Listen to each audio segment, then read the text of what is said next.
Olá! Que bom que você está aqui. Nosso último dia do estudo bíblico. Hoje o tema lindo, lindo, lindo, lindo, Jesus e a nova morada. E é nessa morada que eu quero estar e acredito que você também. Então sejam todos bem-vindos, né, ao nosso último estudo bíblico do projeto Restaura, né, na missão Caleb. E acredito que, assim como para mim, para vocês, realmente foi extraordinário o que nós vivemos aqui nesses últimos 2 meses e 1 semana. Foi realmente um privilégio termos, né, esse canal e principalmente o privilégio de termos o pastor Nilson conosco. Foi, assim, um encontro muito lindo que Deus providenciou para nós. Eu tenho, assim, hoje, um amor muito grande pelo pastor, que eu não o conhecia, então hoje eu tenho ele também como o meu pastor. E foi realmente maravilhoso esses dias aqui, e para mim, para o meu crescimento espiritual, foi, assim, muito, muito, muito bom. As dúvidas que eu pude tirar, né, as dúvidas que nós tiramos aqui nesse encontro. Então eu creio, assim, que eu acho que uma vez por ano nós precisamos fazer um estudo bíblico, né, de realmente termos esses momentos para refletirmos na palavra, para aprendermos e para nos prepararmos para ensinarmos também, para levarmos a palavra do Senhor. Então hoje é um dia de muita gratidão, né, por tudo que Deus nos permitiu viver até hoje.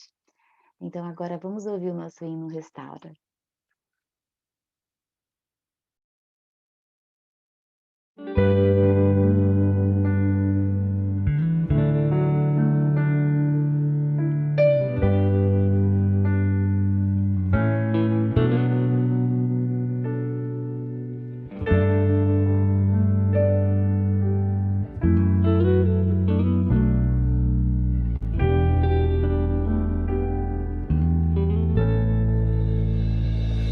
Restaura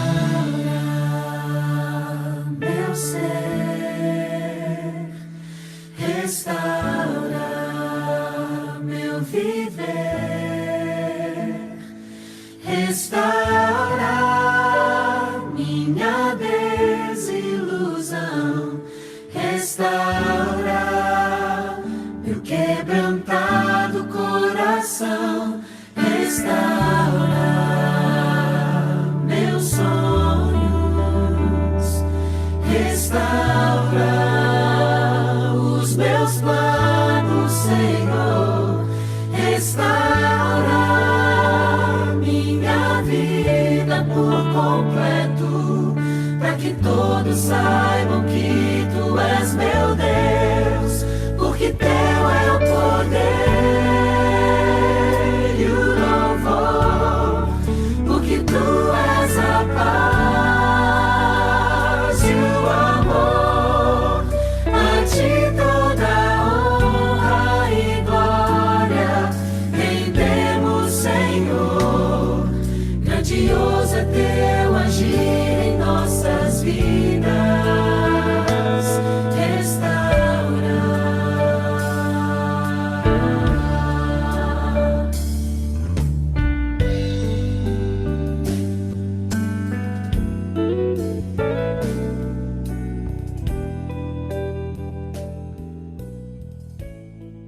Olá, meus amigos, tudo bem? Sejam bem-vindos ao nosso último tema desta série maravilhosa em que a gente apresenta Jesus como o restaurador da vida. Passou rápido, foi ou não foi? Chegamos ao último tema. Meus parabéns a você que fez todo o curso ou que fez a maior parte dos temas, e quem não fez tudo vai continuar fazendo. Muito obrigado de coração, que Deus te abençoe grandemente. E agora, para a gente entrar nesse último tema, vamos orar. Senhor, nosso Deus e nosso Pai, obrigado por esse momento. Abençoa agora o estudo bíblico, abençoe o instrutor, a instrutora, o aluno, a classe bíblica, o pequeno grupo, a igreja, esta família. Eu entrego em Tuas mãos, em nome de Jesus. Amém. Amém. Sabe de uma coisa?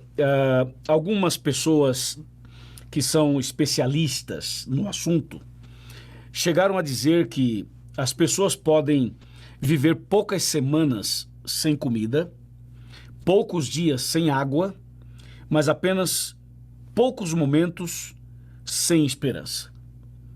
A esperança eleva o espírito, anima o coração, revigora a alma, inspira-nos a prosseguir, mesmo nas horas mais difíceis.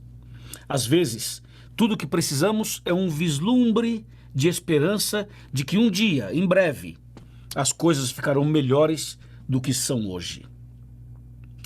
Pouco antes da crucificação de Jesus, ele mesmo fez uma promessa extraordinária, ou melhor, ele confirmou a promessa de que ele morreria na cruz, ressuscitaria, voltaria para os céus e que um dia ele regressaria aqui para nos buscar. Essa promessa produziu em nós uma esperança maravilhosa. Nós temos essa bendita esperança, a maior esperança, que é a volta de Jesus. Prepare o seu coração, porque hoje você vai ser alimentado com a mensagem da maior esperança.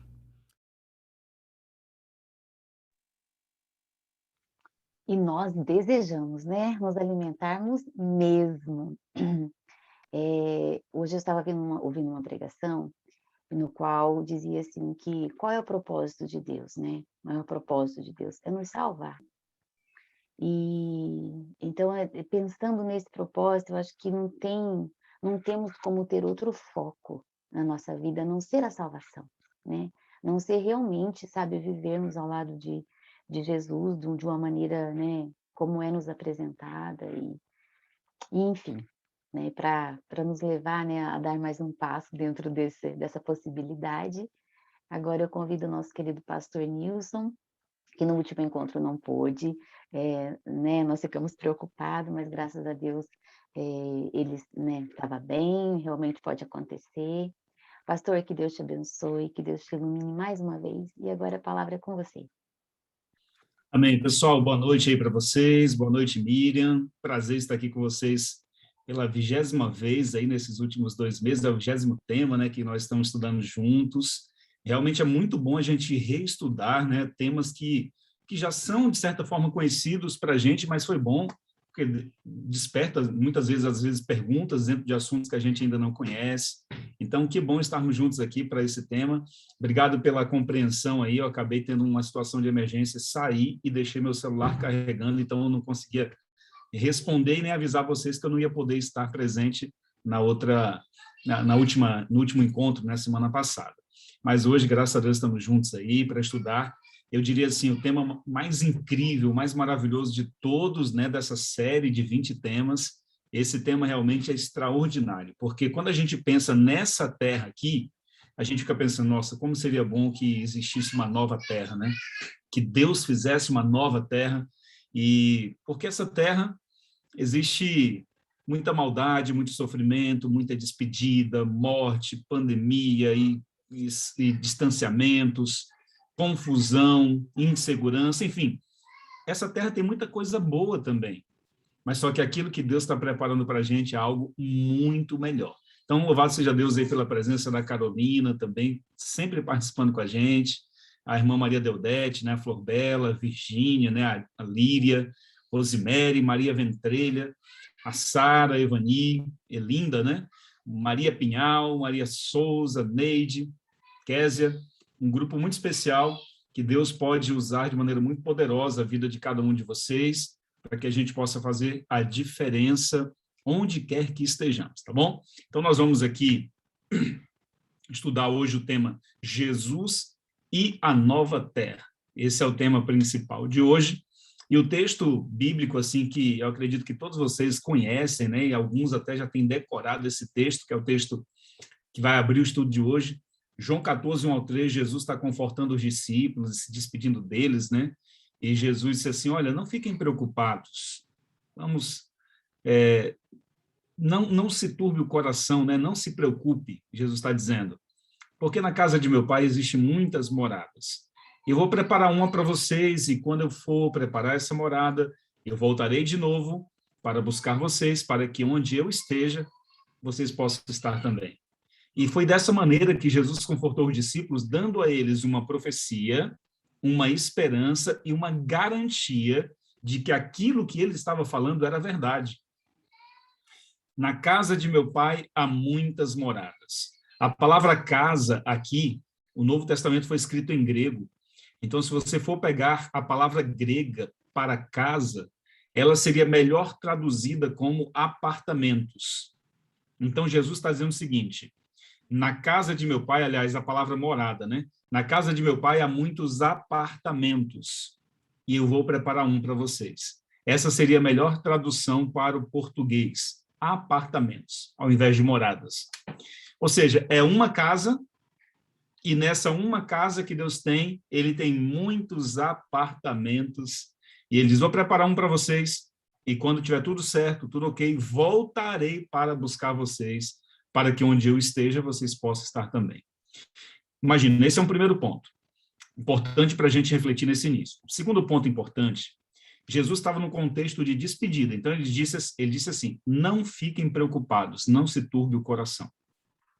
Era uma despedida. O segundo ponto da despedida foi quando Jesus, de fato, começou a subir ao céu. Está lá em Atos, capítulo 1, verso 9, né?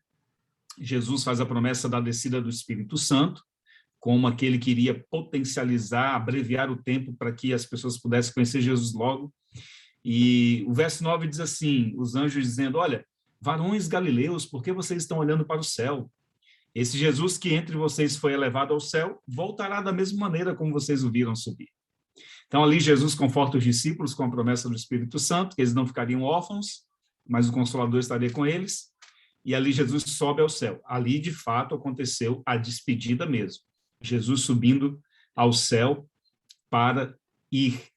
E ele diz: voltarei de novo para buscar vocês, para que onde eu estou, vocês possam estar também. Mais uma vez, convido vocês a gente fazer uma oração. O pastor Luiz já orou, mas vamos orar novamente. Eterno Deus, obrigado, Senhor, por essa promessa extraordinária da Tua palavra.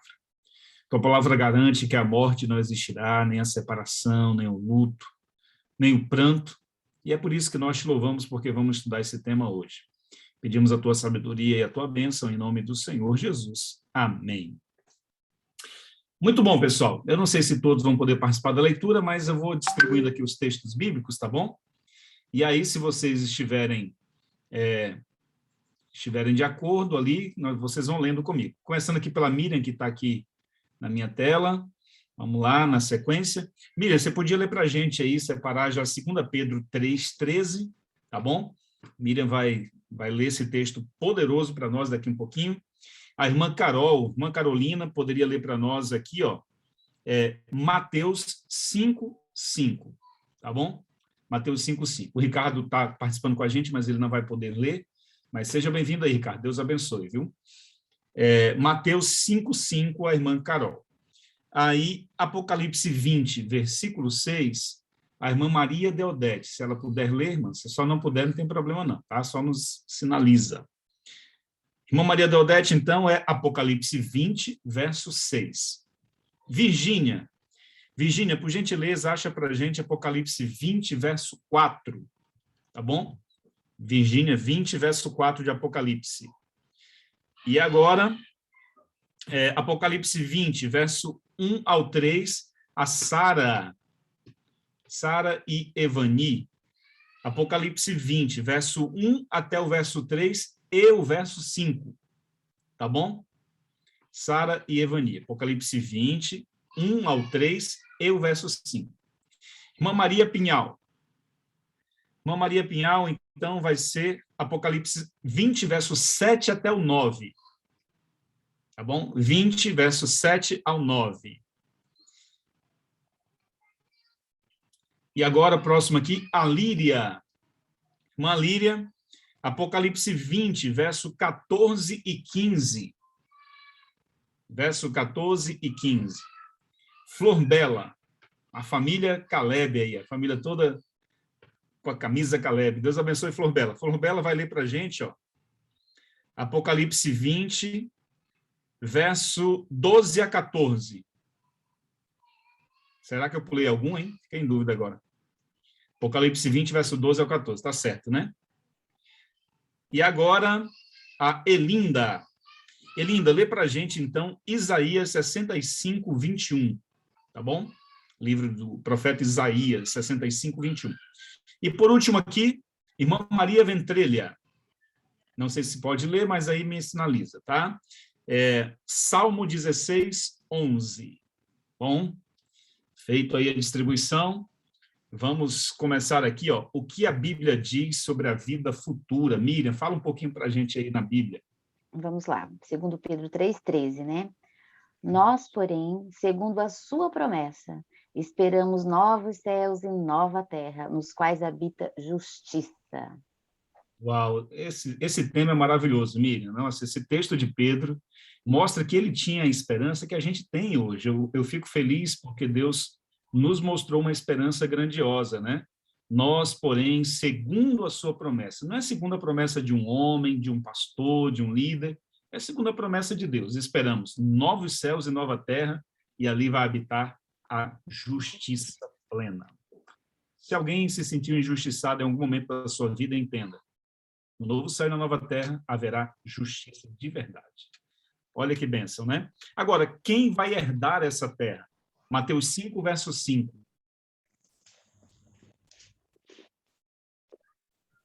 Bem-aventurados os mansos, porque herdarão a terra. Os mansos, não é isso, irmã Carol? Ou seja, uma das características das pessoas que vão herdar a nova terra são os mansos. A mansidão como um fruto do Espírito, ou seja, a pessoa só é mansa se ela estiver conectada com o Espírito Santo. E nos nossos momentos, às vezes, que a gente não é mansa, porque de alguma forma a gente se desconectou dele. A gente precisa estar sempre conectado. Então, os mansos herdarão a terra. Mas, interessante, né? As pessoas não tomavam posse da terra antes pela guerra, pela espada, pela briga, né? Pela violência. Só que a Bíblia diz que quem vai tomar posse agora serão os mansos, e não os bravos, né? Os violentos. Olha que interessante. Agora, para onde os salvos serão levados por ocasião da volta de Jesus e quanto tempo eles permanecerão lá? Apocalipse 20, verso 6 tem a resposta aí para a gente. Bem-aventurado e santo é aquele que tem parte na primeira ressurreição. Sobre esses, a segunda morte não tem autoridade. Pelo contrário, serão sacerdotes de Deus e de Cristo e reinarão com ele os 1000 anos. Uau, 1000 anos. Obrigado, irmã Maria Deodete. Então, eles vão estar lá na Nova Jerusalém, eles vão reinar com Cristo durante 1000 anos. Esse é um período de tempo que Jesus volta a essa terra, os salvos todos vão para Nova Jerusalém e eles vão ficar lá com Cristo por 1000 anos, a terra totalmente caótica e destruída, só Satanás nessa terra com seus anjos, e os salvos 1000 anos no céu, tá certo? Então, durante 1000 anos, os salvos estarão no céu. Agora, o que vai acontecer no céu durante esse período de 1000 anos? O que os salvos farão lá no céu durante tanto tempo, pelo menos na visão humana, né? Apocalipse 20, verso 4. Bom, em seguida, vi alguns tronos e os que estavam sentados neles receberam o poder de julgar. Vi também as almas das pessoas que tinham sido degoladas, porque haviam anunciado a mensagem de Deus e a verdade que Jesus revelou. Elas não tinham adorado o monstro, nem a sua imagem, nem tinham recebido o seu sinal na testa ou na mão. Essas pessoas tornaram a viver e reinaram com Cristo durante os 1000 anos. Muito bom, muito bom. Então, o que vai acontecer no céu lá durante os 1000 anos? Vai haver um julgamento. Deus vai dar autoridade para julgar. Significa o seguinte, pessoal. A primeira fase do juízo final começou em 1844, que é a fase do juízo investigativo. Nós chegamos a ver alguma coisa sobre isso. 1844 começa o juízo investigativo, porque é o final das 2.300 tardes e manhãs, aquela grande profecia de tempo do livro de Daniel. Tá? Então, a primeira fase do juízo começou em 1844, dia 22 de outubro, juízo investigativo. Nessa fase do juízo, só quem está sendo julgado são os salvos, certo? Quem creu em Deus em todas as épocas. A segunda fase do juízo ocorre durante os 1000 anos, quando os salvos já estarão lá. Nessa segunda fase do juízo, quem é julgado? todos que morreram e ficaram perdidos na terra. Na verdade, não é uma espécie de juízo. Não é um juízo assim de julgamento, é um juízo de comprovação. Porque quem ficou na terra morto na volta de Jesus é porque se perdeu. E lá, durante os 1000 anos, Deus vai dar acesso aos registros do juízo para que a gente possa entender por que as pessoas se perderam e ficaram mortas na terra na volta de Jesus. Por exemplo, Deus sabe por que elas se perderam, mas nós não sabemos e nem os anjos sabem. É por isso que tem essa fase do juízo lá no céu, que é chamado juízo comprobatório. Por exemplo, digamos que no céu a gente vai procurar e vamos procurar pessoas que nós amamos e que seguiram a Jesus, por exemplo, mas que não estarão no céu por algum motivo. Nós vamos ficar curiosos, mas Senhor, por que essa pessoa não se salvou? Ela parecia tão consagrada, tão dedicada a Deus. Por que ela não se salvou? Aí vai ser nessa fase do juízo durante os 1000 anos que nós vamos entender por que as pessoas se perderam. As chances que elas tiveram e elas não se arrependeram, enfim. É nessa fase. E é nessa fase que nós vamos entender completamente aí os propósitos de Deus e vamos entender que Deus é absolutamente justo acima de todas as coisas, tá bom? Miriam, tem uma pergunta? Deixa eu aproveitar aqui, pastor. O pastor está falando sobre os mortos e os vivos. Exatamente, boa pergunta. Então vamos lá. O que acontece? Jesus vai voltar e ele vai encontrar 2 classes de pessoas vivas na Terra. Aqueles que estão salvos e aqueles que estão perdidos, tá? E mortos também tem 2 classes de pessoas, quem morreu salvo e quem morreu perdido, ok? Então, na volta de Jesus, quem está vivo e salvo recebe a transformação, o corpo imortal, como diz 1 Coríntios 15. E quem está morto e morreu salvo, ressuscita. Quem estava vivo e estava perdido, a Bíblia diz que ele morre na volta de Jesus pelo resplendor da manifestação da glória de Deus. Ele morre, é fulminado ali, por causa da glória de Jesus que vem em majestade. A Bíblia diz que o Senhor Jesus matará com o sopro da sua boca essas pessoas que estarão vivas, porém que não se arrependeram, que não se renderam. Então elas morrerão.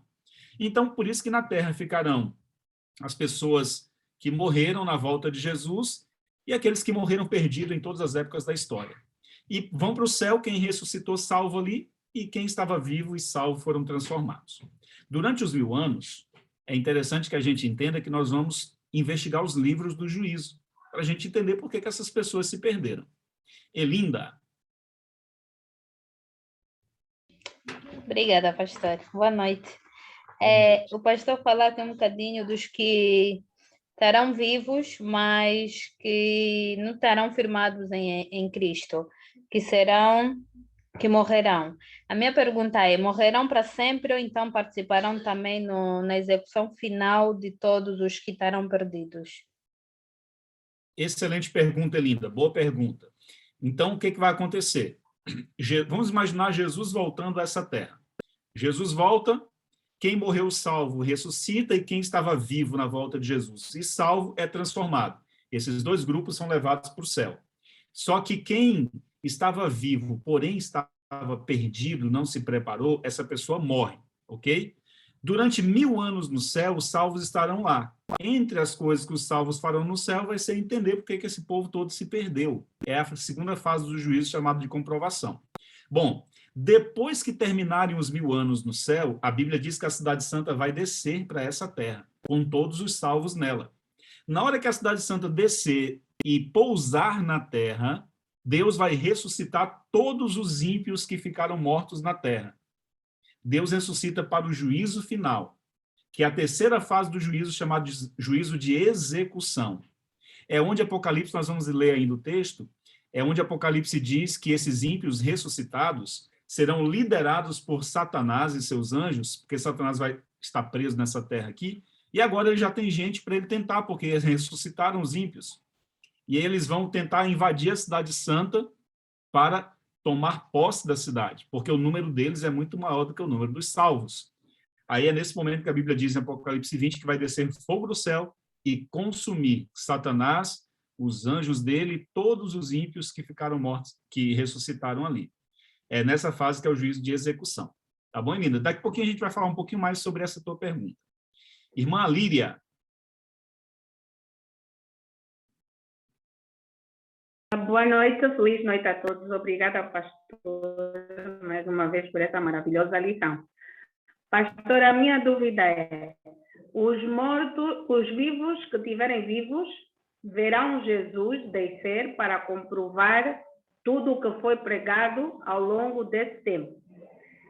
Eles, quando morrerem pelo resplendor da glória do Senhor, será depois que o Senhor estiver aí com os santos para o céu, ou será antes? Eles vão morrer e não vão ver os santos a subir para o céu com o Senhor? Outra Boa questão. pergunta. Jesus, quando tiver a voltar com os santos, esses vivos irão ressuscitar. Desculpa, esses vivos que não são... que não se santificaram, irão ressuscitar? Boa pergunta. Então, na hora da volta de Jesus, imagina Jesus vindo nas nuvens do céu. A Bíblia diz que quem está salvo vai ficar feliz e vai dizer assim: esse é o nosso Deus que a gente esperava, ele nos salvará. É a oração dos salvos. Isaías 25 diz que essa será a oração dos salvos. Porém, os ímpios vivos, quando virem Jesus vindo, os ímpios dirão assim: montes e rochedos, caí sobre nós, escondei-nos da face daquele que se assenta no trono e da ira do Cordeiro. Os ímpios ficarão tão aterrorizados com a vinda de Jesus em glória e majestade que eles vão querer se esconder nas montanhas, nas cavernas, vão pedir que as montanhas caiam sobre eles, para eles não olharem para Jesus. Mas a Bíblia diz que eles buscarão a morte, e a morte fugirá deles, porque eles vão precisar olhar para Jesus, para eles verem quem eles crucificaram ou quem eles rejeitaram. Então, é nesse momento, de fato, Alíria, eles conseguem ver Jesus, e aí eles olham para a glória de Jesus, e aí são fulminados e morrem. Então, de fato, eles veem Jesus voltar. Possivelmente, eles não vão ver, a Bíblia não dá essa informação, Alíria, se esses perdidos verão os salvos subindo junto com aqueles que ressuscitaram salvos. Mas eu creio que sim, porque tudo vai acontecer a um só tempo. Jesus está voltando, os túmulos estão se abrindo com a ressurreição dos salvos, os ímpios estão correndo desesperados de um lado para o outro. Eu creio que vai ser tudo acontecendo simultaneamente, ao mesmo tempo.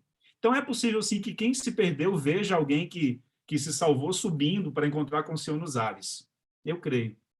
Embora a Bíblia não dê muito, assim, esses detalhes. Ok? Amém? Amém. Amém. Deixa eu ver quem mais aqui. Tá. Então, vamos lá. Qualquer pergunta, podem levantar a mão aí e façam, tá bom? Esse tema ele é maravilhoso, assim, às vezes tem algumas duvidazinhas que é importante a gente não terminar o estudo sem responder as dúvidas. Então, vamos lá. O que vai acontecer durante o milênio a gente já leu agora. O que vai acontecer na Terra durante os 1000 anos? A gente já sabe o que vai acontecer no céu. Vai ter a segunda fase do juízo, que é o juízo de investigação, de comprovação. Vamos entender por que as pessoas se perderam. E na Terra, o que vai estar acontecendo enquanto os salvos estiverem no céu, na Terra? Apocalipse 20, verso 1 até o verso 3 e o verso 5. E vi descer do céu um anjo que tinha a chave do abismo e uma grande cadeia na sua mão. Ele prendeu o dragão, a antiga serpente, que é o diabo e Satanás, e amarrou-o por 1000 anos, e lançou-o no abismo, e ali o encerrou, e pôs selo sobre ele, para que mais não engane as nações, até que os 1000 anos se acabem. E depois importa que seja solto por um pouco de tempo. Muito bem. Verso 5. Mas os outros mortos não reviveram, até que os 1000 anos se acabaram. E esta é a primeira ressurreição. Muito bem. Pessoal, então, veja bem, ó. O que vai estar acontecendo na Terra enquanto os salvos estarão no céu? Veja, naquela ressurreição, quando Jesus volta para a Terra, na segunda vinda de Jesus, os salvos ressuscitam na primeira ressurreição, ok? Então, perceba, estarão no céu. Na Terra, Satanás vai estar preso nessa Terra por uma prisão de circunstâncias. Por que ele vai estar preso? É possível prender um ser espiritual? Claro que não. É possível amarrar com correntes um ser espiritual? Não, correntes de verdade. O livro do Apocalipse é um livro simbólico. Essa prisão aqui em correntes, no abismo que é a terra, é apenas uma circunstância, porque a principal atividade de Satanás é tentar e destruir a vida das pessoas. Como não vai ter pessoas vivas na terra, os vivos estarão todos salvos no céu, e a terra vai estar cheia de cadáveres, e ele só vai ter os seus demônios ali com ele, então ele vai estar preso sem ter ninguém para tentar. É por isso que a Bíblia diz que ele vai estar preso nesse abismo. A terra vai ser um abismo, uma coisa caótica, nenhuma cidade em pé, todas as montanhas e ilhas fumegando, os vulcões em erupção, os mares agitados e as cidades destruídas, nenhum ser vivo na face da terra, a não ser esses seres demoníacos e espirituais. E os salvos estarão no céu. Então a Bíblia diz que esses mortos, que estarão mortos na terra durante os 1000 anos que os salvos estarão no céu, eles só vão reviver quando completarem os 1000 anos. Terminando os 1000 anos, aí sim, a cidade santa desce para a terra e esses ímpios todos ressuscitam. Elinda. Obrigada, pastor. Pastor, é sobre o 3, o verso 3, que diz assim: laçou no abismo e ali o encerrou e pôs um selo sobre ele, para que não mais engane as nações até os 1000 anos acabarem. Eu não percebi um bocadinho aí como é que ele vai enganar mais, se só ficarão os perdidos. Então fiquei meio baralhado um bocadinho. Muito boa pergunta. Realmente vale a pena a gente esclarecer um pouquinho mais, porque esse tema ele é bem detalhado, né? Então veja, de fato, imagina a seguinte cena. Satanás, ele está preso nessa terra, todos os salvos estão no céu, a terra está desértica, só tem Satanás e os seus anjos nessa terra, e um monte de cadáver. De fato, ele não tem mais ninguém para ele enganar, porque os salvos já estão protegidos no céu e nunca mais serão enganados por ele. Porém, quando a cidade de Deus começar a descer para a terra no final dos 1000 anos, e Deus ressuscitar todos os ímpios, o que Satanás vai fazer? Ele vai ter agora muita gente para ele persuadir. Aí ele vai começar a convencer essas pessoas de que foi ele que as ressuscitou e que juntos eles podem invadir a cidade santa para tomar posse da cidade, porque o número deles é como a areia do mar, é muito maior do que o número dos salvos. Eu imagino Satanás dizendo o seguinte: olha, nós somos mais fortes e temos um número maior, vamos invadir a cidade porque ela é nossa. Então, ele vai enganar, de fato, são esses ímpios que ressuscitaram, esses pecadores. E, de fato, ele consegue, porque o maior exército de todos os tempos vai ser montado exatamente ali. Imagina nesse exército de ímpios, soldados, os homens mais ferozes de todos os tempos vão estar nesse exército de Satanás ali. Então, ele vai enganar essas pessoas, vai dizer, vamos invadir a cidade. Então, vai ser o último engano, na verdade, dele, vai ser com esses pecadores ali. E ali vai ser o juízo de execução, né, de Deus. Obrigada, pastor. Muito bem. Irmã Líria.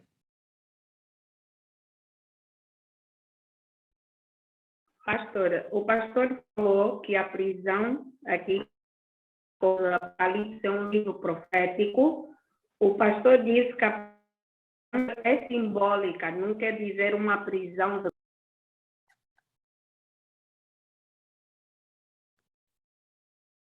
E cortou aqui a sua fala, mas, de fato, é uma prisão, é simbólico no seguinte sentido, não tem como prender um ser espiritual em grades, né? Quando a gente fala em prisão, literalmente uma prisão é uma cela, uma grade, um quarto onde você prende alguém. Só que nós não conseguimos prender Satanás numa prisão. Deus também não consegue. Mas como a terra toda vai estar desértica, então essa será a prisão de Satanás, vai ser a terra inteira, porque ele não vai ter ninguém mais para ele poder tentar. Você entendeu? Eu estava perguntando se 1000 anos também podem não ser simbólicos. Ah, boa pergunta, boa pergunta. Então, Líria, veja, tudo indica, essa prisão, ela é simbólica no seguinte sentido, que não é uma prisão física, né? Algo que vai deixar Satanás preso ali quietinho num quartinho. É uma prisão, a terra toda vai ser essa prisão dele, ele não vai poder sair do planeta Terra para lugar nenhum, está preso aqui no meio dos cadáveres. Agora, os 1000 anos, se são simbólicos, olha, não temos como saber se são simbólicos. Eu acredito que serão 1000 anos literais, embora para Deus, 1000 anos pode passar muito rápido, porque Deus não está preso ao tempo, né? Nós, como seres humanos, estamos presos ao tempo, mas como lá nós vamos estar vivendo a eternidade, então, para a gente, essa passagem do tempo, ela não vai ser tão importante assim. Eu acredito que seja 1000 anos de verdade mesmo, literais. Mas também não tem importância. O mais importante é nós estarmos salvos e preparados quando Jesus voltar. Tá bom? Se é simbólico... Por que eu estou dizendo isso? Porque alguns estudiosos da Bíblia dizem que é simbólico. Outros dizem que não, que é literal mesmo, que são 1000 anos de verdade, assim, conforme a nossa contagem humana, né? Mas o mais importante, eu creio, se é simbólico ou literal, é nós estarmos prontos no tempo, né? Naquele tempo, quando Jesus voltar. Tá bom? Então, pessoal, olha só. Já sabemos o que vai acontecer na Terra durante os 1000 anos. Satanás vai ficar preso por aqui, porque ele não tem mais ninguém para ele tentar. A Bíblia diz que é uma prisão no abismo, né? Então a Terra vai se tornar aquele lugar sem forma e vazio, horrível, como era antes de Deus criar a Terra lá em Gênesis. Então vamos ver aqui, ó. O que ocorrerá ao final desses 1000 anos? Apocalipse 20, versos 7 ao 9. Terminou os 1000 anos, o que acontece? O que a Bíblia diz? Quando, porém, se completar os 1000 anos, Satanás será solto da sua prisão. Sairá seduzindo as nações que há nos 4 cantos da terra, Gog e Magog, o fim de ruiná-las para pelejar. O número dessas é como areia do mar. Marcharam, então, pela superfície da terra, sitiaram acampamento dos santos, a cidade querida. Desceu, porém, fogo do céu e os consumiu. Obrigado, irmã Maria Pinhal. Olha, pessoal, esse texto aqui é muito esclarecedor. Veja. Então, perceba, ó, no final dos 1000 anos, o que vai acontecer? Quando completar os 1000 anos, Satanás será solto da prisão. Por que ele vai ser solto? Porque agora a Cidade Santa está descendo para a terra e Deus ressuscitou todos os ímpios, os cadáveres que ficaram mortos na terra. Por isso que Satanás está solto da prisão, porque agora ele tem gente para ele tentar de novo. Então, e agora ele sai para seduzir as nações que estão nos 4 pontos cardeais da terra, norte, sul, leste e oeste. Ele sai enganando. Ele manda o seu exército de demônios a regimentar, reunir o maior exército possível de todos os tempos. É isso que ele vai fazer. Aí a Bíblia diz que o número desse exército do mal é como a areia do mar. Pessoal, é muita gente que vai se perder, muita gente mesmo. Só que Deus vai salvar também muita gente, né? Então, aí a Bíblia diz que ele reuniu esse exército, verso 9, marcharão pela superfície da terra, irão cercar o acampamento dos santos, sitiar, né? E também a cidade querida. Desceu, porém, fogo do céu e os consumiu. Olha uma informação importante aqui, pessoal, ó. A Bíblia diz que nesse momento está um poderoso exército cercando a cidade santa Nova Jerusalém. Imagina a seguinte cena. A Bíblia diz que a Nova Jerusalém, só as muralhas são 2.200 quilômetros de extensão. De um lado, de outro, nos fundos, é uma cidade com 2.200 quilômetros de extensão, uma cidade gigantesca. Imensa, imensa. Perceba, imagina agora um exército incontável cercando essa cidade gigantesca. É muita gente. Os salvos estarão protegidos dentro dos muros da cidade e fora estarão os perdidos de Satanás. Aí a Bíblia diz que desce nesse momento fogo do céu e os consome. É o juízo executivo, a terceira fase do juízo de Deus. A primeira fase é o juízo investigativo, que começa em 1844. Começou. A segunda fase é o juízo comprobatório, que ocorre durante os 1000 anos. Os salvos no céu. E a terceira fase é o juízo executivo, que ocorre no final dos 1000 anos, exatamente agora, quando desce fogo do céu e executa, consome a todos. Uma palavra-chave aqui, irmã Elinda, olha a palavra-chave. A Bíblia diz que esse fogo consome Satanás e os pecadores. Significa que se eles são consumidos é porque eles nunca mais vão existir. Eles virarão cinzas, pó. Porém, a maior parte do cristianismo acredita em um inferno que vai queimar pecadores por toda a eternidade. Essa doutrina do inferno que queima pessoas por toda a eternidade, ela não é bíblica, ela não se harmoniza com a Bíblia. Porém, essa doutrina do inferno, ela é usada para aterrorizar as pessoas, e muitas pessoas servem a Deus por medo do inferno, porque não querem ficar queimando por toda a eternidade. Não faz sentido nós morarmos no céu, na nova terra, sabendo que os nossos amados, que as pessoas que se perderam, estarão queimando em algum lugar do universo por toda a eternidade. Outra coisa, a Bíblia só diz que quem será imortal é aquele que aceitou Jesus como Salvador. A Bíblia não fala de pecadores imortais, de ímpios imortais. Então, não acreditem se alguém chegar ensinando para vocês que o inferno vai ficar queimando pessoas pela eternidade, porque isso não tem base bíblica. Irmã Maria Pinhal. Eu gostaria de saber o que é Gog e Magog. Boa. Era exatamente o que eu ia perguntar também, pastor. A Carolina já adiantou. Pronto. Eles vão, aqui, o verso 8, né? Sairá a seduzir as nações que há nos 4 cantos da terra. Gog e Magog. Gog e Magog eram regiões geográficas nos tempos bíblicos, né? Lugares, eram regiões.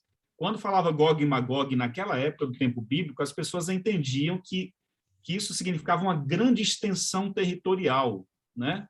Mais ou menos isso. Aí por isso que a Bíblia fala também os 4 cantos da terra. 4 cantos são os 4 pontos cardeais da terra, norte, sul, leste e oeste. Para nós é mais fácil entender assim, os 4 cantos, norte, sul, leste e oeste. Para aquela época, Gog e Magog, uma extensão territorial gigantesca, né? Então, Gog e Magog, pronto. Por toda a vastidão, vamos dizer, da terra, né? Uma coisa assim gigantesca. Ok? Então, vamos lá, pessoal, olha só. Obrigada, pastora. Nada, irmã Maria. O que acontecerá, já vimos, né, no final dos 1000 anos, vai descer fogo do céu, vai consumir os ímpios e tudo. Quem sofrerá a segunda morte? Apocalipse 20, verso 14 e 15.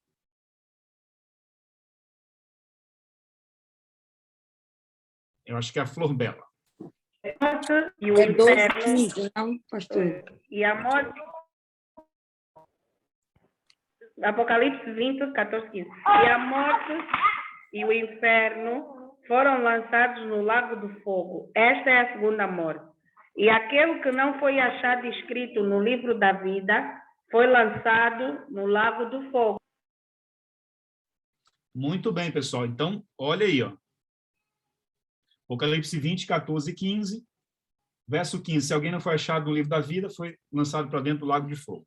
Pessoal, muito importante a gente entender esses 2 versos que foi lido agora. Sabe por quê?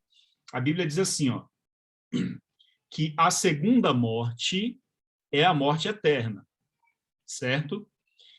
Deus, ele está mais preocupado em nos livrar da segunda morte do que da primeira morte. Essa primeira morte é a morte que todo ser humano, se Jesus não voltar, todos vão morrer. Porém, a segunda morte, só quem vai morrer serão os ímpios, porque a morte é eterna. Significa que os ímpios morrerão 2 vezes. Eles morrerão essa morte, que todo mundo morre, mas eles vão ressuscitar no juízo final para morrerem a morte eterna. É da segunda morte que Jesus está mais preocupado em nos livrar. Porque como a gente vive num mundo de perigo, né, num mundo de pecado, é possível que os servos de Deus também, antes da volta de Jesus, morram. Como muitos servos morrem, né? Por exemplo, eu tô viajando amanhã bem cedinho para o interior do estado do Acre. O Acre é a região norte do Brasil, um pedacinho da Amazônia. Eu tenho um irmão, foi o meu irmão que me conduziu para Cristo. Acho que eu contei essa história para vocês. meu irmão que me ensinou a Bíblia. Ele faleceu hoje, recebi a notícia agora há pouco de que ele faleceu. Então, mas ele faleceu em Cristo, né? Ele estava firme com a fé em Jesus. Amanhã cedinho eu estou viajando de São Paulo para Rio Branco, no Acre, para poder viajar para o interior, para poder visitar a minha família, participar da cerimônia fúnebre. Então, veja, mas esse meu irmão, embora a gente fique triste, né? A gente fique abatido e tal, mas ele morreu em Cristo. Ele morreu a primeira morte.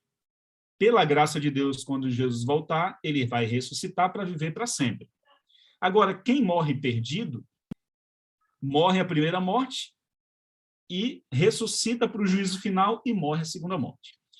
Por que eu estou enfatizando isso aqui, pessoal? Porque numa grande igreja evangélica aqui no Brasil, pela internet, o pastor estava pregando, ele disse o seguinte: irmãos, se eu não ressuscitar na primeira ressurreição, eu vou ressuscitar na segunda ressurreição. Amém, irmãos? E aí a igreja, glória a Deus, aleluia, amém. Perceba, esse pastor e nem essa igreja compreendem que a segunda ressurreição é só para os ímpios, para o juízo final. Ele achava que ia ter uma segunda chance, né? Não ressuscitou na primeira ressurreição, ressuscita na segunda. Primeira ressurreição, só quem ressuscita são os salvos. Segunda ressurreição, só quem ressuscitará serão os ímpios para o juízo final, para a execução por meio do fogo. Tá? Só para a gente entender. Se tiver alguma dúvida, levanta a mão que a gente está chegando no finalzinho já, tá bom? Então vamos lá.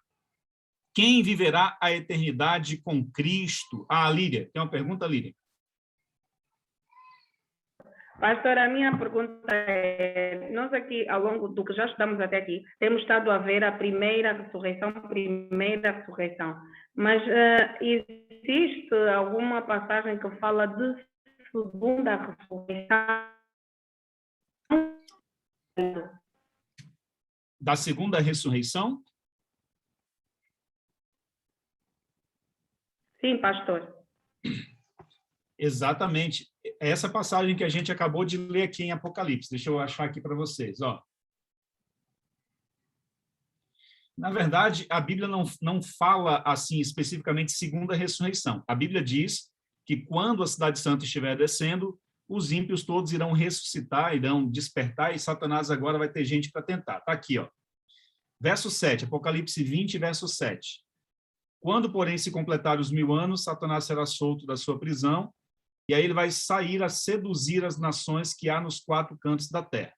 Então, interessante. A pergunta da Líria é uma pergunta muito inteligente, porque, de fato, a Bíblia não tem a expressão ali, segunda ressurreição. Porém, a Bíblia deixa claro, pelo contexto, que Satanás sai a seduzir as nações. Que nações, se só tinha gente morta na terra?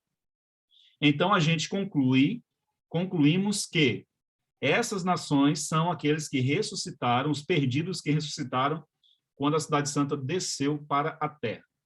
Então, aí são esses que ressuscitam a gente chama de segunda ressurreição, certo? Embora a Bíblia não fale, por exemplo, a palavra milênio, mas a Bíblia diz que vai ter um período de 1000 anos, né? Não é porque a Bíblia não diga o nome, a palavra em si, que não exista o assunto na Bíblia. A Bíblia não Pastor, fala... e aquele versículo de João 5, 28, 29, que diz: não vos maravilheis disto, porque vem a hora em que todos que se acham nos túmulos ouvirão a sua voz e sairão. Os que tiverem feito bem para a ressurreição da vida, os que tiverem praticado o mal para a ressurreição do juízo. Excelente, irmã Carolina. Bem lembrado o texto bíblico. Perceba que o texto não usa a palavra segunda ressurreição, mas o texto fala que quem fez o bem ressuscita para a vida e quem fez o mal ressuscita para o juízo. E essa ressurreição para o juízo é a segunda ressurreição. Bem lembrado o texto, irmã. Inclusive, o livro de Daniel, capítulo 12, também fala, né, que uns ressuscitarão para a vida eterna e outros ressuscitarão para vergonha e horror eterno, né, para a morte eterna. Daniel, capítulo 12, versículo 1 ao 3, também diz isso. Obrigado, irmã Carolina, por lembrar desse texto de João. Não usa a palavra segunda ressurreição, mas a gente entende que é a segunda ressurreição ali que João está se referindo, né? Muito bem. Então, vamos aqui, para a gente avançar um pouquinho mais, ó. Quem viverá a eternidade com Cristo? Apocalipse 20, verso 12 a 14. 12 a 14. Vi também os mortos, os grandes e os pequenos, postos em pé diante do trono. Então se abriam livros, e ainda outro livro, e o livro da vida foi aberto. E os mortos foram julgados segundo as suas obras, conforme o que se achava escrito no livro. Deus, o mar e os mortos que nele estavam, a morte e além entregaram os mortos que nela havia, e foram julgados, um por um, segundo as suas obras. Então a morte e o inferno foram lançados para dentro do lago do fogo. Esta é a segunda morte, ao lago do fogo. Ô Forbela, me perdoe, eu acabei dizendo o verso errado para você. É Apocalipse 22, verso 12 a 14. 22, 12 a 14. Eu confundi. Não faz mal. E eis que venho sem demora, e comigo está o galardão que tenho para retribuir a cada um segundo as suas obras. E eu sou o Alfa e o Ômega, e o primeiro e o último, e o princípio e o fim. Bem-aventurado aqueles que levam as suas vestiduras no sangue do Cordeiro, para que lhe assista o direito à árvore da vida, entrarem na cidade pelas portas. 14. Então, pessoal, está bem claro aqui quem é que vai poder entrar na vida eterna, né? na eternidade com Cristo. Né? Olha, aqueles que lavam as suas vestiduras no sangue do Cordeiro terão direito, né, à árvore da vida e vão entrar na cidade pelas portas. O que é lavar as nossas vestes no sangue do Cordeiro? O que significa isso? É uma linguagem que a Bíblia usa para a gente entender que isso acontece no momento em que eu aceito a Jesus como meu Salvador, no momento em que eu sou batizado nas águas e permaneço ao lado de Cristo, firme, até que Ele venha. Então, todos os dias eu tenho minha comunhão com Cristo, todos os dias, quando eu peco, eu peço perdão, me arrependo, mudo de atitudes. Isso é lavar as nossas vestes no sangue do Cordeiro. É buscar o perdão e é buscar a graça de Deus todos os dias da vida da gente. Aceitar a Jesus como Senhor e Salvador, Ele nos dá a justificação ali, quando nós somos batizados, somos justificados por Cristo, e aí a gente passa a viver uma vida pertinho dele. Então, na prática, é isso, é não se afastar de Jesus até que Ele venha para nos resgatar. Tá certo? É isso que é lavar as vestes no sangue do Cordeiro. E o nosso nome vai ficar no livro da vida. E todos que serão salvos terão seu nome ali. Bom, pessoal, chegando aqui ao final. Ó. O que os salvos farão na nova terra? Bom, nós já sabemos que nós vamos ficar no céu só 1000 anos. Tá bom? Entendam isso. No céu, só 1000 anos. A Cidade Santa desce para o planeta Terra, e aí nós vamos morar nessa terra aqui, renovada por toda a eternidade. O que nós vamos fazer lá nessa nova terra? Isaías 65, 21 explica para nós. E edificarão casas e as habitarão, e plantarão vinhas e comerão do seu fruto. Muito bem, olha só que interessante. Ó. Eles edificarão casas e nelas habitarão, plantarão vinhas e comerão do seu fruto. Fantástico. Então, uma das atividades que os salvos farão na nova terra será uma atividade, vamos dizer assim, agrícola, né? De agricultura, plantar vinhas, colher do seu próprio fruto. Ou seja, os salvos vão construir sua casa no campo, nesse novo Éden que Deus vai restaurar, e também terão o seu apartamento na cidade, não esqueçam disso. Ou seja, quem sabe você trabalhou a vida inteira e nunca conseguiu ter sua casa própria, né? Sempre viveu de aluguel. Deus está garantindo que nós teremos uma casa na Cidade Santa, na Nova Jerusalém, na capital, porque Jesus preparou uma morada na casa do Pai, mas também teremos uma casa no campo. Por que tem necessidade de ter uma casa na capital e uma casa no campo? Aí vocês vão entender aqui, ó. Isaías, capítulo 65, versos... Deixa eu ver aqui. Isaías 66, verso 22 e 23. Vamos lá. Isaías 66, 22 e 23. Diz assim, ó. Porque os novos céus e a nova terra que eu hei de fazer estarão diante de mim, diz o Senhor. assim há de estar a vossa posteridade e o vosso nome. E será que de uma lua nova a outra, e de um sábado a outro virá toda a carne a adorar perante mim, diz o Senhor. Pessoal, olha que maravilha. A Bíblia está deixando claro que no novo céu e na nova terra que o Senhor irá fazer, de um sábado a outro sábado iremos adorá-lo na cidade, na capital. Por isso que nós vamos ter nossa casa no campo e durante a semana, vamos dizer assim, do domingo até a sexta-feira, as nossas atividades. Teremos uma vida produtiva lá. Porém, o sábado, nós vamos viajar para a capital, né, a Nova Jerusalém, e lá nós vamos ter o nosso ponto de apoio, vamos adorar a Deus. Toda semana, Miriam, nós vamos viajar para Nova Jerusalém, na Nova Terra. Olha que fantástico, Elinda. É isso que Deus está preparando, é por isso que Paulo, quando ele descreve a visão que ele teve do céu, da Nova Terra, ele diz: olhos não viram, ouvidos não ouviram, e nem jamais penetrou no coração humano tudo aquilo que Deus tem preparado para aqueles que o amam. É algo assim extraordinário. Vale a pena permanecer firme. Sim, Elinda. Pastor, há pouco tempo o pastor disse que a cidade descerá e eu não percebi muito bem, ficará para sempre aqui, nesta terra, ou então será tudo restaurado, terá um sítio especial para ir, que eu queria perceber, um assunto que me deixa um bocadinho baralhado. Muito bom, Elinda. Então, a Cidade Santa, ela está nesse momento, a cidade da Nova Jerusalém, né, que Deus vive nela, ela está em alguma dimensão além do céu azul. Quando terminar os 1000 anos, a Cidade Santa desce para a terra. E aqui ela permanecerá por toda a eternidade. Deus vai fazer dessa terra a sua capital. A capital do universo vai ser a terra. E é nessa terra que foi tão humilhada e sofrida, e onde o Filho de Deus veio e se fez carne e viveu entre o ser humano, e aqui ele morreu, essa terra vai ser o lugar mais honrado do universo. É por isso que Deus vai fazer sua capital eterna aqui nessa terra. E a Nova Jerusalém vai ficar aqui para sempre, e os salvos estarão espalhados por toda a superfície da terra, no novo paraíso que Deus plantou, né, o novo Éden. E aí nós vamos construir nossas casas no campo, e vamos fazer nossas plantações e tal. E todo sábado, e o sábado é de um pôr do sol a outro pôr do sol, da sexta-feira, né? Todo sábado, eu diria assim, terminou as atividades ali da manhã, na sexta-feira, é o que eu estou imaginando, a Bíblia não diz esses detalhes.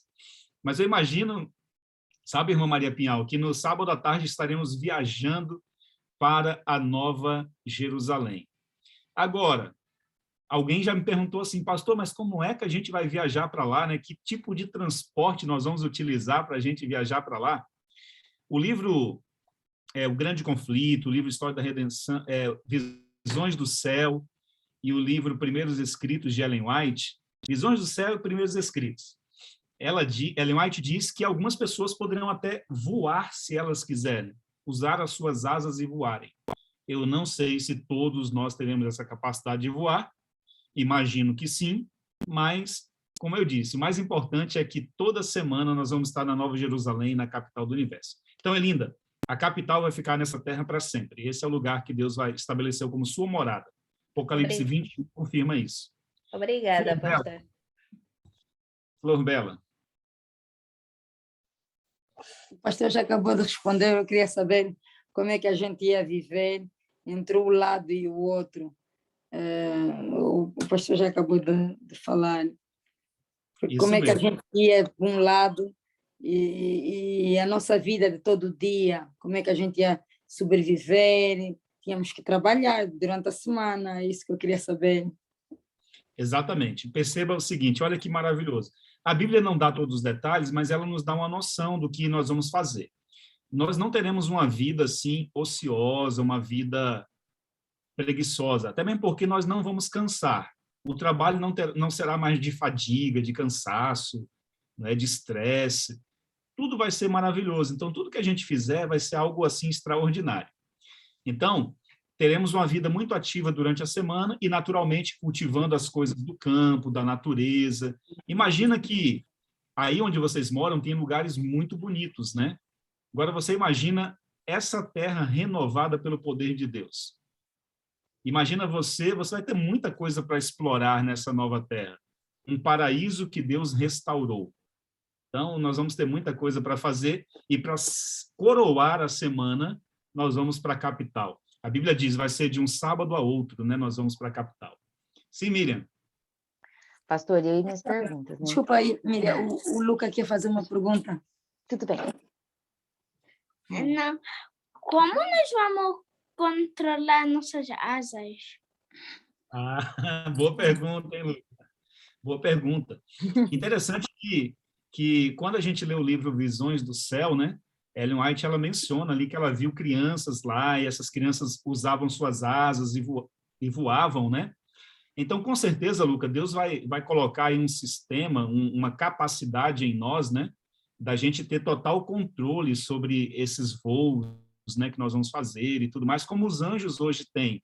A gente não vê os anjos, mas eles existem e eles estão cuidando da gente. Então, nós teremos total controle sobre essa capacidade que Deus vai colocar em nós quando estivermos lá. Então, vai ser maravilhoso, vai ser bem legal. Tá bom? Miriam? Esse menino está querendo acelerar já. Pastor, eu tenho duas perguntas, na verdade, mas eu acho que a gente já abordou elas em outro momento, mas eu queria só dar uma retomada. A questão, assim, da família. A gente vai poder ter família, vamos supor, né, vamos supor que vai reconhecer, né, lá no céu, vamos supor, eu perdi, né, meu pai faleceu, e aí, se ele for para o céu, e eu também, eu quero saber se a gente vai se reconhecer, vai haver esse encontro. Eu quero saber também sobre a questão, né, eu não sei, eu também não li livros, assim, não tenho essa informação. As crianças que faleceram enquanto embrião, sabe? Como que vai ser reconhecido, né? Vai ser conhecido, por exemplo, na questão de aborto, sabe? Queria que tivesse essa informação, não sei, ou pelo menos, né, indicar livros. E a questão vai ter, por exemplo, nós vamos ter filhos lá, as famílias vão poder aumentar? Boa pergunta, Miriam, boa pergunta. Se eu esquecer, aí você me lembra. Então, vamos lá na primeira. Eu acredito, conforme a Bíblia ensina, de que nós vamos nos reconhecer, sim, lá no céu. Faz todo sentido a gente se reconhecer lá. Na verdade, vai ser maravilhoso a gente poder, por exemplo, conversar sobre as nossas classes bíblicas aqui, por exemplo, né? E a gente está lá no céu e lembrar, puxa, a gente passou um tempo juntos estudando a Bíblia, foi tão maravilhoso, fortaleceu a nossa fé, a nossa esperança e tal. Então, olha o que diz a Bíblia.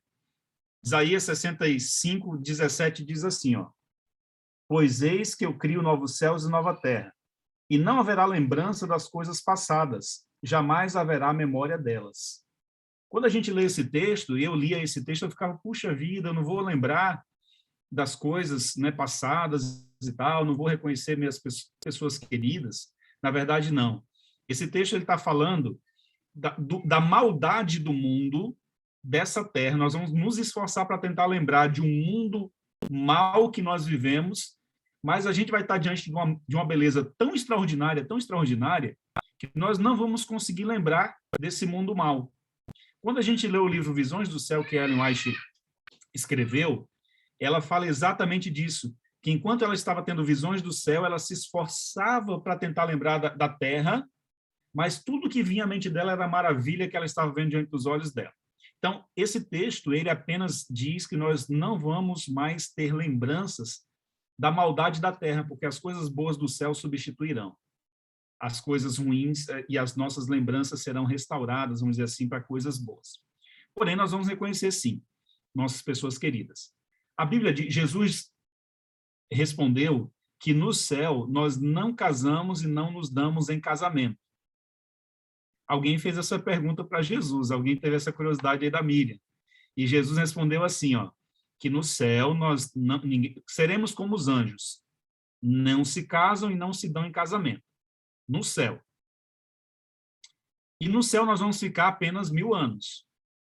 E durante esses 1000 anos, a atividade dos salvos vai ser julgar. É o juízo de comprovação.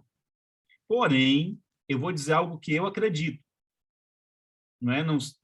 Não sei, pode até que não ser que não seja assim. Mas eu acredito assim que na nova terra, depois dos 1000 anos que a cidade santa vier para a terra e Deus restaurar a terra, eu acredito que nós viveremos em família aqui nessa nova terra. Por quê? Porque antes do pecado, quando Deus criou o Jardim do Éden, Deus criou Adão e Eva e deu a ordem para eles crescerem e se multiplicarem e encherem a terra. Isso foi antes do pecado. Então, eu acredito que na nova terra que Deus vai fazer, vai ser apenas uma repetição do Éden, só que de uma maneira muito mais ampla, com muito mais gente resgatada e salva, né? Que ali no Éden primeiro, era só Adão e Eva. No segundo Éden, né, na nova terra que Deus vai fazer, aí vai ser toda a humanidade restaurada e resgatada. Nesse segundo Éden, Miriam, eu particularmente acredito que nós vamos estar em família, sim. Que as famílias se reunirão, não é? Que eu não posso afirmar, porque a Bíblia não nos dá essa luz, se haverá casamento, se haverá filhos e tudo mais. Enfim, não temos como responder isso. Mas eu fico imaginando que poderá ser igual no primeiro Éden, que Deus deu a ordem para Adão e Eva crescer, se multiplicar, constituir família e tudo mais. Eu creio que as famílias ficaram juntas, sim, na nova terra, as famílias já constituídas. Miriam fez uma pergunta difícil de responder, e a gente não tem base na Bíblia para responder assim, mas lendo os livros de Ellen White, a gente tem uma noção, que é sobre as crianças. Ellen White diz que quando ela tem as visões do céu, ela viu lá crianças no céu, em visão, né? Ela teve visão como vai ser o céu. Ela diz que viu crianças sem seus pais lá. Ela viu crianças sem sua mãe, crianças sem seu pai, e que os anjos cuidavam dessas crianças lá. Então, é possível, sim, que criancinhas sejam salvas, e muitas vezes os pais não se salvaram, mas a criança, sim. Eu não sei com relação aos fetos, assim, que foram abortados e que ainda não estavam completamente formados. Eu chego a acreditar, sabe, que a Bíblia não diz, é lógico, é mais algo particular. Eu chego a acreditar que as crianças que foram abortadas e que já estavam, de certa forma, formados ali, o embrião tudo certinho, o bebê já formado, né, pronto para nascer, mas de alguma forma morreu no ventre da mãe. Enfim, eu creio que essas crianças terão a oportunidade de ressuscitar e os anjos cuidarão delas. Mas um feto que ainda não havia sido desenvolvido, não tinha ainda um cérebro desenvolvido, enfim, eu não creio que eles poderão ressuscitar, mas posso estar completamente errado, a Bíblia não entra, e aí já entra no campo da especulação, aí é perigoso a gente especular, né, e tal, porque não temos como saber. Tá bom, Miriam? Deixa eu ver quem aqui. A Líria e depois a Flor Bela. Liga aqui seu áudio, Líria. Pastora, o meu filho quer saber se no novo céu, uma vez que as crianças vão estar lá, né? Eu quero saber se nós, os pais, que tivermos velhos, iremos ficar novos. Se, com os filhos e os pais, teremos todos a mesma idade. Muito bom. Boa pergunta, viu? Gostei da pergunta aí. É uma pergunta que eu ainda não tinha recebido. Essa pergunta é inteligente. Realmente, a Bíblia diz, o contexto bíblico deixa claro que todos nós vamos viver para a eternidade, ou seja, a contagem dos anos não fará muita diferença, que não vamos mais envelhecer nem nada. Mas os pais, naturalmente, vão ter a sua idade, mais experiência do que os filhos. Os filhos, né, não vão ter a mesma idade do pai, mas vão viver, com certeza, o mesmo tempo, né, a eternidade, para todo o sempre. Agora, uma curiosidade, Lília, é que Ellen White fala que lá no céu nós vamos chegar todos com a estatura, né, a estatura que nós temos nessa terra. Porém, todos nós vamos crescer até a estatura de Adão. Adão foi o maior de todos. E nós vamos crescer. Então, fisicamente, no passar dos anos da eternidade, nós vamos crescer. Então, existe esperança, viu, Miriam, para você crescer um pouquinho mais. Existe esperança ali, Flor Bela, né? Os baixinhos e baixinhas aí vão crescer até a estatura de Adão e Eva, né? Que era o padrão ali. E Adão tinha aproximadamente 4 metros de altura. É muito legal você ler esse livro Visões do Céu e o livro Grande Conflito, porque Ellen White fala do encontro dos dois Adões. O encontro de Adão, o pai da nossa raça, com o encontro de Cristo, com o encontro com Cristo, na multidão dos salvos. Ela teve essa visão, os salvos chegando na Nova Jerusalém e os dois Adões se encontrando, o Adão da terra e Jesus, que é o segundo Adão. Ela diz que Jesus, em estatura, é um pouco maior do que Adão. Olha que espetacular, hein? Jesus, maravilhoso. E ela diz que o pai da nossa raça, ele deposita sua coroa aos pés de Cristo, ali.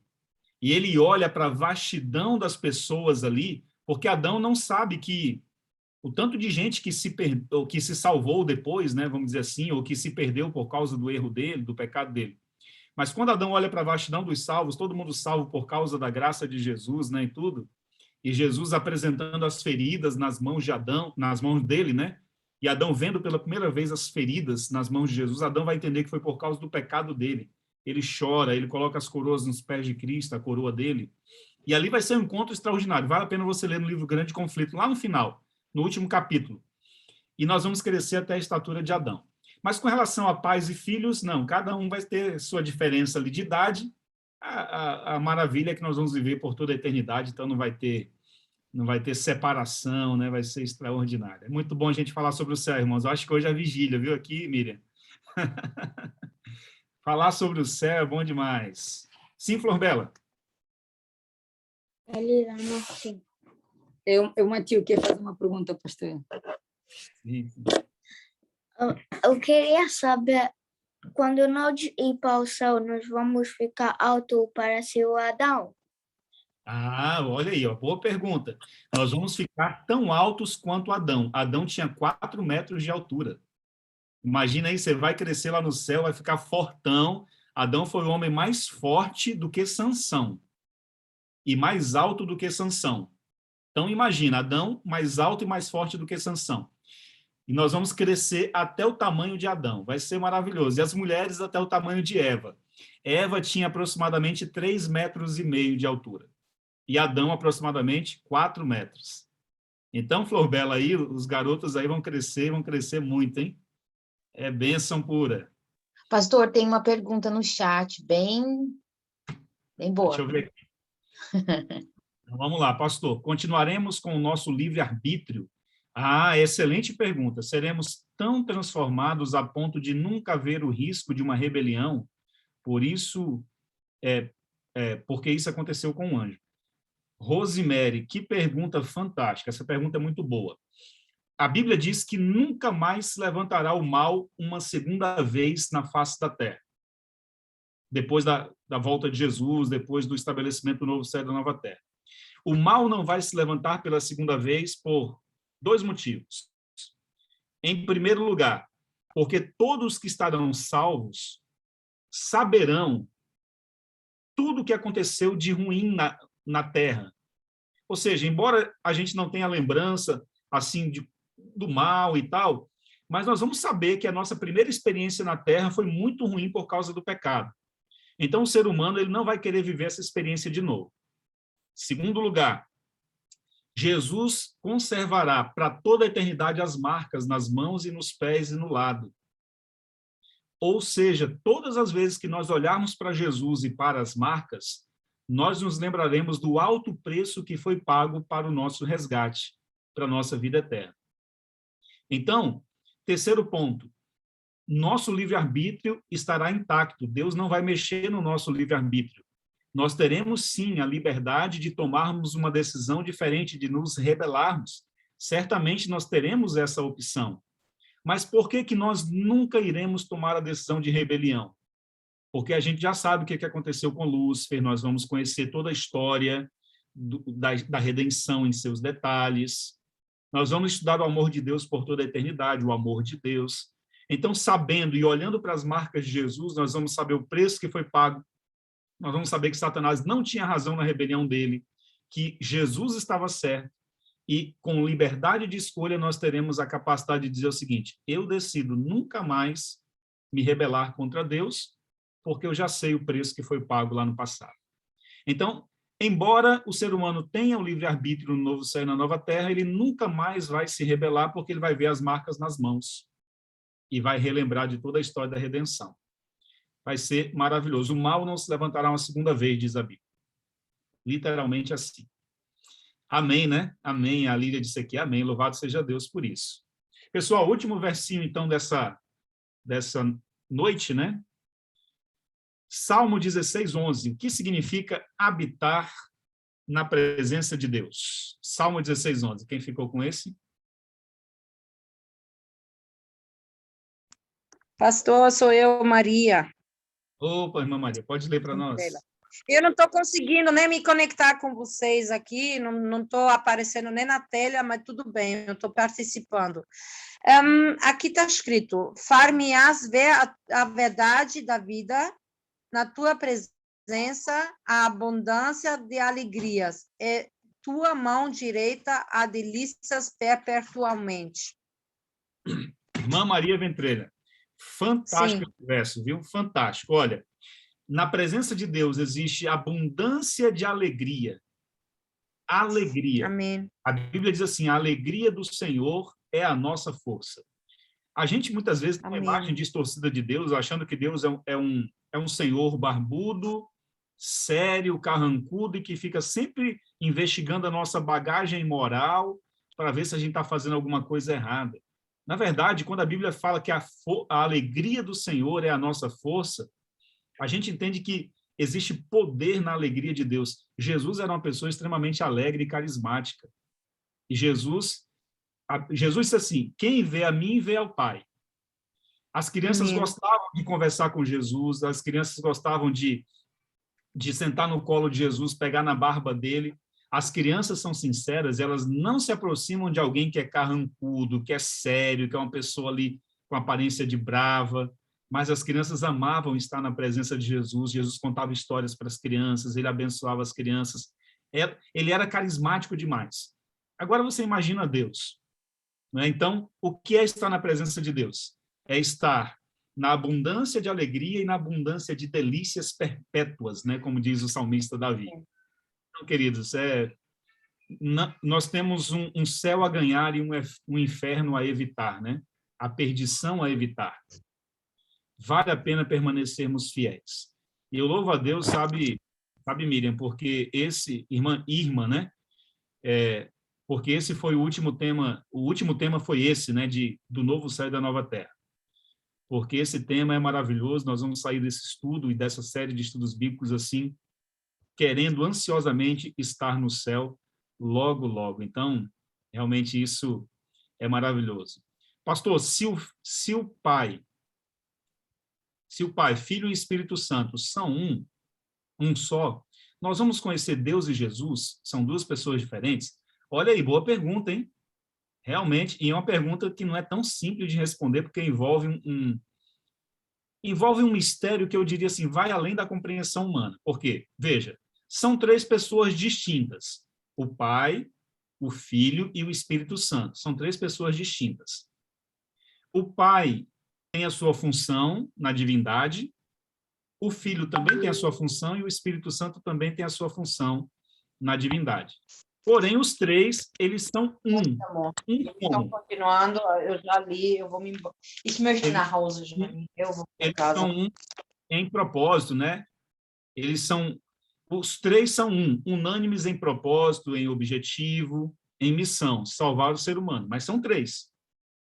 Então, nós vamos conhecer, sim, Jesus. Eu acredito assim, sabe?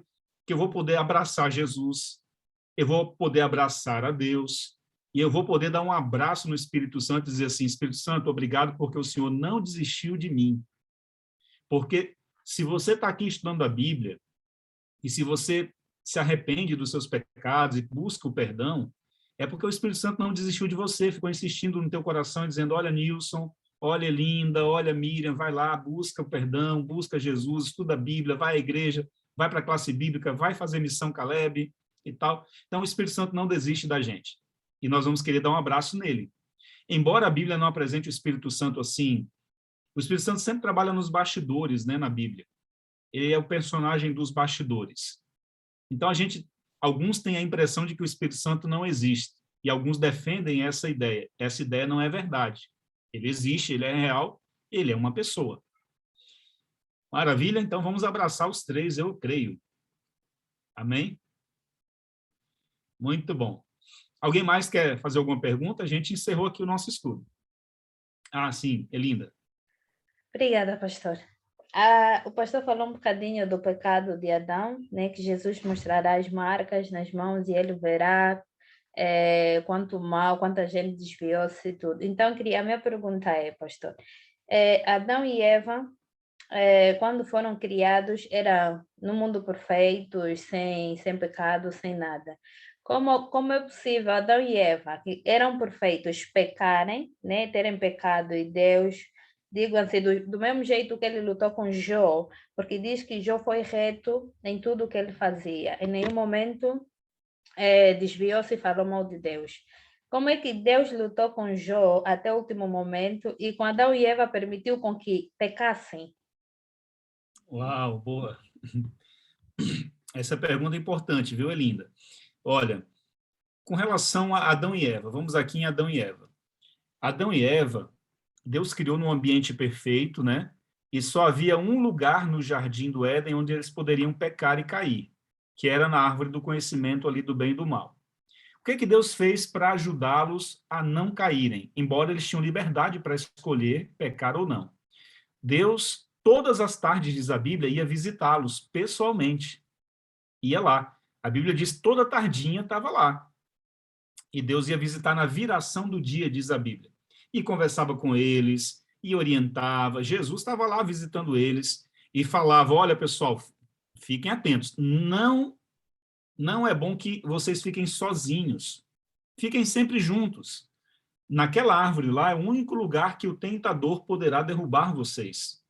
Eles foram muito avisados, sabe, Elinda, por Deus, por Jesus, de que aquele lugar do jardim era um lugar que eles não poderiam ir ali. Eles podiam desfrutar de tudo do jardim, menos daquela árvore lá. Porém, eles conscientemente, a Bíblia diz que Eva se separou de Adão, talvez distraíram-se pelas atividades do dia a dia lá do Éden, e ela se separou dele, e agora ela se viu perto da árvore da vida e vai lá. E começa a dialogar com o diabo, vamos dizer assim, na forma de serpente. Então, perceba, Deus fez de tudo que ele podia fazer para que Adão e Eva não caíssem. Todas as tardes Deus estava lá e advertia eles, e ensinava e orientava. Porém, Deus não poderia tomar a decisão no lugar deles. Eles tinham que decidir permanecer fiéis a Deus. E aquela árvore do conhecimento do bem e do mal era exatamente para isso.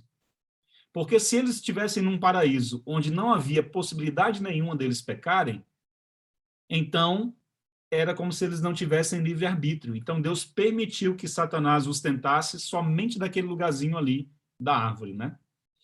Para que Deus testasse a lealdade deles também. Ou seja, eles tinham 1% de chance de pecar. E eles foram nesse 1%, vamos dizer assim. Com Jó, Deus batalhou muito com Ló, né? Você falou? Deus batalhou de fato, mas também com Adão e Eva. E com a gente também, né? Muito. Deus batalha para que a gente não se perca, né? Aliás, tudo que Deus puder fazer para a gente não se perder, Ele vai fazer. Mas no final a decisão ainda é nossa, né? Que a gente vai aceitar. Então precisamos todos os dias reafirmar a nossa fé em Jesus Cristo. Amém?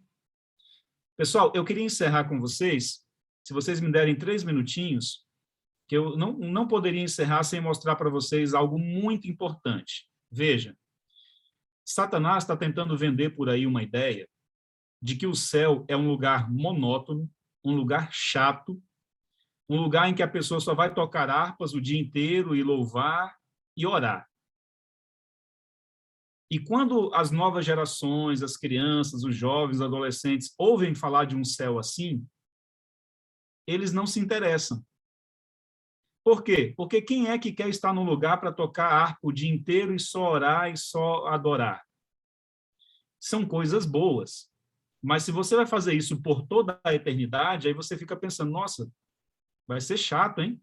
Então, Satanás fica tentando vender a ideia de que o céu vai ser o lugar mais chato do universo. E o pior é que tem muita gente acreditando. Eu vou mostrar para vocês agora, nos últimos minutinhos do nosso estudo, que essa é uma grande mentira de Satanás. O céu vai ser o lugar mais alegre, mais extraordinário de todos, e o lugar onde nós podemos fazer muita coisa legal. Eu vou mostrar para vocês, com base no livro, O Grande Conflito. Tá bom? Olha aqui, eu separei algumas passagens aqui para mostrar para vocês. Olha só. O que que nós vamos fazer no céu, hein? Olha o que disse aqui o apóstolo Pedro. Ele disse assim, ó: nós, porém, segundo a sua promessa, esperamos novos céus e nova terra nos quais habitam justiça. João, no Apocalipse, disse assim: vi novo céu e nova terra, pois o primeiro céu e a primeira terra passaram e o mar já não existe.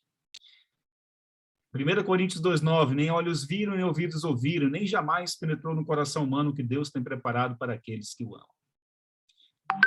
Na cidade santa, né, estará o trono de Deus e do Cordeiro. Seus servos o servirão. Lhes enxugará dos olhos toda lágrima, a morte já não existirá, já não haverá luto, nem pranto, nem dor, porque as primeiras coisas passaram. Agora, olha o que a gente vai fazer no céu, pessoal. Olha aqui, ó.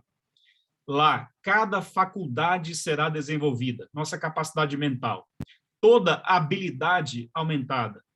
Os maiores empreendimentos serão levados a êxito, as mais elevadas aspirações alcançadas e realizadas as mais altas ambições. Isso parece com algum lugar monótono? É claro que não.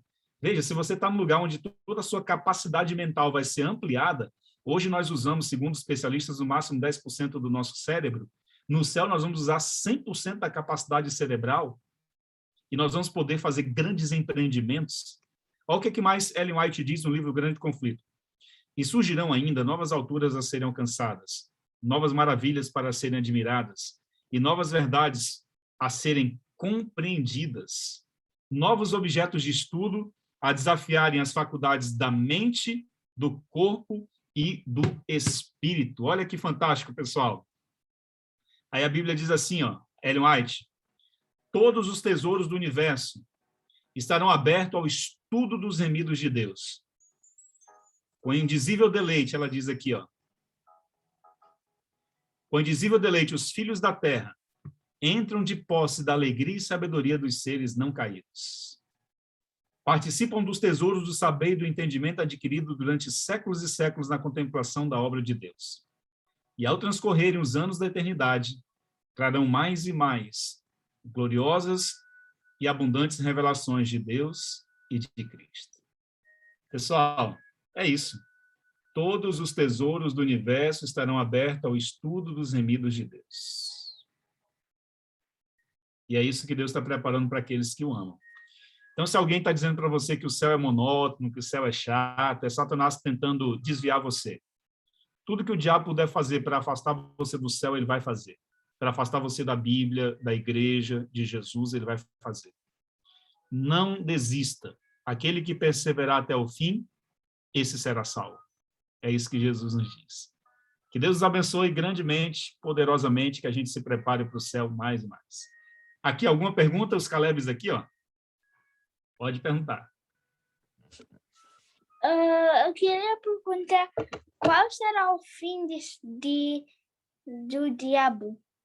Ah, olha, boa pergunta, hein? Boa pergunta.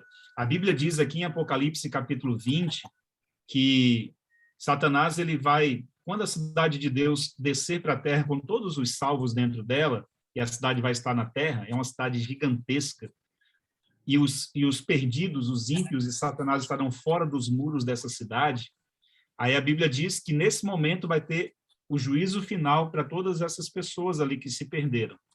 E ela diz que vai descer fogo do céu e Satanás vai ser queimado para todo sempre, ou seja, ele nunca mais vai fazer maldade para ninguém.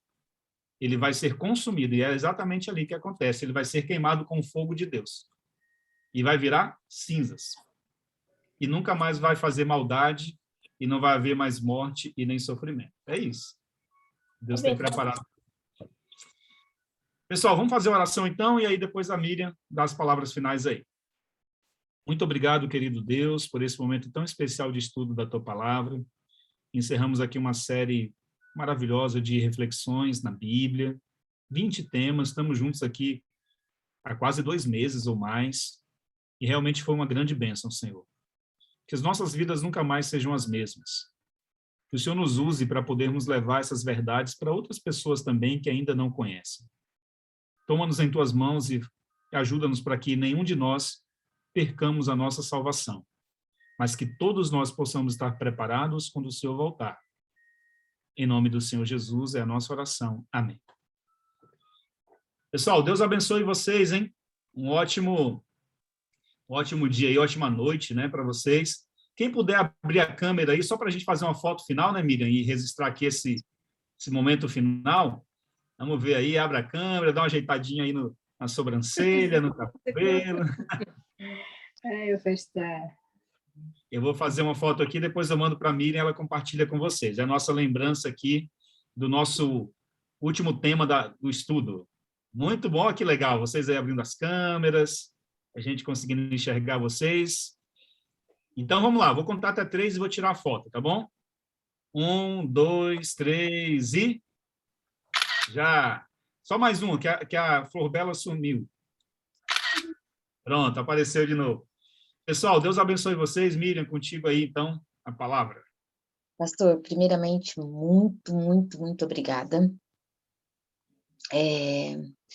Gratidão realmente é assim, eterna, porque o nosso foco é o céu, né? E eu creio que esses degraus, né, esse caminho que a gente percorreu aqui, todo esse conhecimento, essas explicações, esse estudo que nós fizemos está nos ajudando, né? Então, realmente não tem como pagar. Então, é gratidão eterna mesmo, né? E, assim, sinto muito pelo seu irmão, não sei o que aconteceu, mas assim, nos assusta, né? Porque a morte nos assusta. Então, assim, né? Que Deus te abençoe, que Deus te acalente, enfim. E que nós possamos, em breve, né? Termos outros encontros, né? Vamos aí estarmos pensando em alguma coisa, porque realmente foi muito bom, né? Ter o pastor com a gente, ter esse apoio, né, espiritual que nós tivemos. Nós nos nutrimos espiritualmente durante 2 meses e 1 semana. Então, assim, gratidão, tá, pastor? Que Deus te abençoe imensamente. Eu tenho que agradecer também ao Itamar, que é o que empresta, né, a conta do Zoom para a igreja. Agradecer a Brenda, que abre, né, a sala todos os dias para nós, assim, muito obrigada. Agradecer a Flávia, que está sempre dando suporte para a gente, dando dicas e incentivando, né? Ela está sempre ali com a gente, não, vamos fazer, e nos contatos com os pastores, tudo. Então, muito obrigada, Flávia, também. Agradecer ao Ricardo, que foi, assim, um parceiro nesse estudo, né? Tem sido um parceiro, assim, de fé, e está sempre também à disposição, né, ajudando toda na questão da mídia. A Eti também, a Eti foi, assim, um ser humaninho ali que ajudou muito, porque, né, com os filhos, então, para o Ricardo estar, ela tem que estar, ou quando ela está, o Ricardo ajudar. Então, assim, que Deus abençoe imensamente todas as pessoas que colaboraram para esse estudo acontecer. A Manu também, tiveram alguns dias que ela nos ajudou. Então, muito, muito obrigada a todos vocês. E a vocês que participaram desse estudo, muito, muito obrigada. Eu fico muito feliz que foi um número, assim, bom de pessoas aprendendo sobre a palavra de Deus. E eu creio, assim, né, que nós vamos levar para mais pessoas. Neste momento, eu vou pedir para a Eti colocar o nosso certificado que eu vou estar enviando para vocês. Então, olha só, esse é o certificado, né? Jesus, restaurador da vida. Ali, vocês vão colocar o nome de vocês, né? Então, olha lá, certificamos que Miriam Cristina da Silva, né? Completou satisfatoriamente os 20 temas abordados no estudo bíblico Jesus, restaurador da vida, oferecido pelo Projeto Restaura, da Igreja Adventista do Sétimo Dia de Bark, em Londres, na Missão Caleb, com a carga horária de 20 horas. Mas acho que foram mais algumas horas aí. Aí nós temos o nosso instrutor bíblico, né, pastor Nilson Caetano. Então, eu peço para você, se você puder, né, assim que terminar, que eu já vou enviar para vocês, quem puder imprimir e tirar uma foto e depois enviar para mim, que eu vou estar colocando na página do projeto também, tá? Deixa eu ver o que mais que eu tenho que falar. Ah, tá. A partir de quinta-feira, nós vamos nos encontrar aqui. Toda quinta-feira no Projeto Restaura está aqui. É o momento que a gente tem para conversar, um momento para estar falando, fazendo uma reflexão, né, uma mensagem bíblica e ouvindo vocês também. Normalmente a gente tem também as nossas algumas palestras, então esse espaço aqui ele é nosso, né, para estarmos refletindo na palavra do Senhor, para também falarmos um pouquinho, né, nos encontrarmos, né, agora que nós começamos a ter alguns cultos presenciais, mas aqui é um espacinho que a gente tem também para estar passando juntas, falando um pouco, né, da nossa vida, desabafando um pouco. E eu agradeço, né, a todos que participaram, e principalmente a Deus, que nos permitiu estarmos vivendo, né, nesses dias, assim, de tantas coisas que nós passamos nesses últimos 2 anos em relação à pandemia. Nós tivemos esse tempinho aqui, né, com a presença do pastor, a gente aprendendo. Foi muito bom. Então, se alguém quiser falar alguma coisa, está aberto também. Pessoal, deixa eu só fazer uma palavra de gratidão também a Deus. Para mim foi um privilégio muito grande ter participado desses estudos com vocês. Nesse momento eu estou com 5 classes bíblicas durante a semana, né, espalhadas pela semana, e fiquei muito feliz, muito grato pelo convite, né, que a Miriam, a Flávia fizeram para poder participar dessa missão. Cresci, foi muito bom conhecer vocês aqui pela tela, né? Ora a Deus para que um dia a gente tenha o privilégio de se conhecer pessoalmente, se não aqui, mas na eternidade, nesse novo céu, nessa nova terra que Jesus está preparando para a gente. Então, vamos ficar firmes até lá, tá bom? Se vocês precisarem de mim, da minha esposa, em algum outro momento para frente, aí podem fazer um contato, estamos à disposição. A minha esposa fala muito para mulheres, ela tem um ministério muito legal com as mulheres, então, se vocês precisarem de alguma coisa nesse sentido, e também para casais, para famílias e tal, então podem contar com a gente no que precisarem, tá bom? Deus abençoe vocês. E foi um presente para mim poder participar. Obrigada. Obrigada.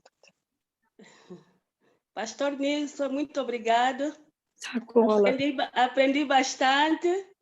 Foi muito bem.